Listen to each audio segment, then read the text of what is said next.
Nice was making a casual walk down the streets of the city, looking extremely cheerful and friendly. He had to maintain his perfect image after all. However, a sudden voice interrupted his peaceful stroll. "Hey, hero!" Hey, Nice. Kisses. Nice blushed ever so slightly, trying his best to maintain his perfect persona.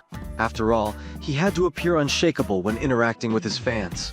He was, after all, the perfect hero. "You're quite affectionate." Hey, baby. Nice was already blushing a little, but he tried not to show it. But the pet names were a little too much. He really wasn't used to be called baby by fans. But he did his best to maintain that perfect smile. "Hey." Lifts you into my arms. You busy? Normally, Nice would find being carried awkward and embarrassing. But this was an exception. He was still trying his best to stay calm for the sake of appearances. He shook his head gently. "No." Nice. Winks. Nice felt his heart skip a beat, and it took all his willpower to not show it. He tried to keep that perfect smile, and he nodded quietly. "Yeah." No, I just meant it's nice that you're not busy. Winks again. Nice was still trying to keep his composure. Those subtle little winks were driving him crazy. He had to keep his cool. Yeah, I'm free right now." Winks 100 times per second. Oh God. He was losing his mind. Those winks were killing him. He had to keep it together to maintain that image. He cleared his throat and tried to keep a casual tone. Anyway, Flies you into the beach. Nice was taken completely by surprise and didn't have time to process what was going on. He was suddenly flying through the air, and then he was on the beach. He looked around in shock, his heart pounding. He was still trying to keep his composure, and he took a deep breath. Nice. I have something to tell you. Puts him down. Nice was still trying to regain his composure, but he was curious about what the other had to say. He straightened up, facing the other, and nodded. "Yeah." In this beach. This was where you gave birth to 10 babies. Our babies. Nice froze, his eyes wide in shock. He blinked a few times, as if to confirm he had heard it right. The information hit him like a ton of bricks, and it took a few moments for him to compose himself. "Wait, what?" Yeah, I erased your memory. Nice gives birth again just now. Nice was overwhelmed. His mind was racing. How could he have not remembered such a huge thing? He blinked, trying to make sense of it all. Suddenly, he felt a strange, unfamiliar sensation. He looked down to see that he was going through the process of... What's happening? Everything is happening. All at once.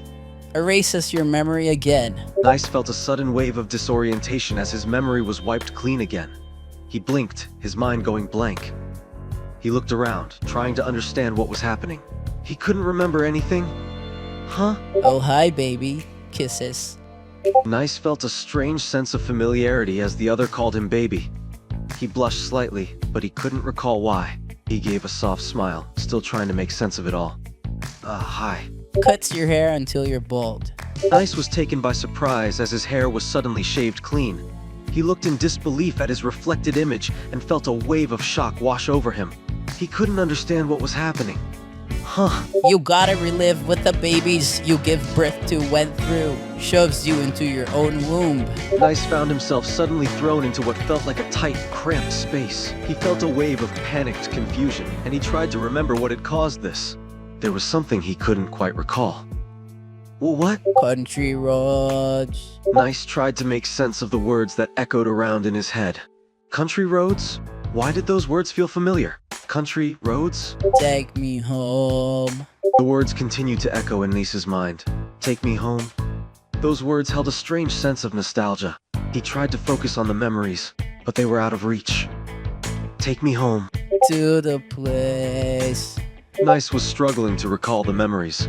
To the place... What place? He tried to focus, trying to make sense of the fragments that clung to the edge of his consciousness. He wanted to remember. To the place... Where I belong. The words seemed to hit him like a wave of cold water. Where I belong. Nice felt a strange sense of longing for the place he couldn't remember but longed for anyway. He closed his eyes, trying to grasp the memory, but it slipped through his fingers. Where I belong. Are you gay? He stood up straight as he put the duster away. What makes you ask that? Because you look gay. This comment seems to have actually annoyed the demon. Oh, and what about me looks gay exactly? Everything. He closed his eyes, his irritation only increasing. Please elaborate. Are you ready? He folded his arms, his jaw visibly clenched. Go on. For some pickup lines. He rose an eyebrow in confusion. Pickup lines? Why on earth would you? Are you a soul contract? Because I've been drawn to you since the moment I laid eyes on your seal. He was clearly caught off guard by that. After being called gay and getting hit on by a stranger, receiving a pickup line based on his master's brand wasn't in his expectations. That wasn't bad. Do like pussies. His eyebrow twitched again. What is this, an interrogation? You must be a stray cat, because I'd risk hell just to pet you. He seemed somewhat amused by that one. You take quite the interest in my feline preferences, don't you? Are you dessert? Because I'd gladly serve you on a silver platter. After preparing a 5-course meal, of course. This one nearly drew out a chuckle, which honestly surprised the demon himself. Well, that one was also creative. You're hotter than the fire I came from. Might need to call Grell to hose me down. Sebastian smirked. He was genuinely enjoying this. I see you're well aware of the Reaper I dislike the most. If being attractive were a sin, you'd have more souls lined up than I do. His smirk widened into a smug smile. Now you're just buttering me up. Careful now. I might get the wrong idea. Are you my young master's order? Because I have an unholy urge to fulfill you. He could practically feel himself turning to dust from hearing all these flutes at once. It was really getting to his head. You have a way with words, darling. You must be from the Phantom Hive kitchen, because every time you're near, things start to sizzle. He had to hold back a giggle this time, a hand coming up to cover his mouth. You're being quite the cheeky one, aren't you? Kicks your balls. Gay. He groaned in pain, holding onto his groin with a hand. What was that for?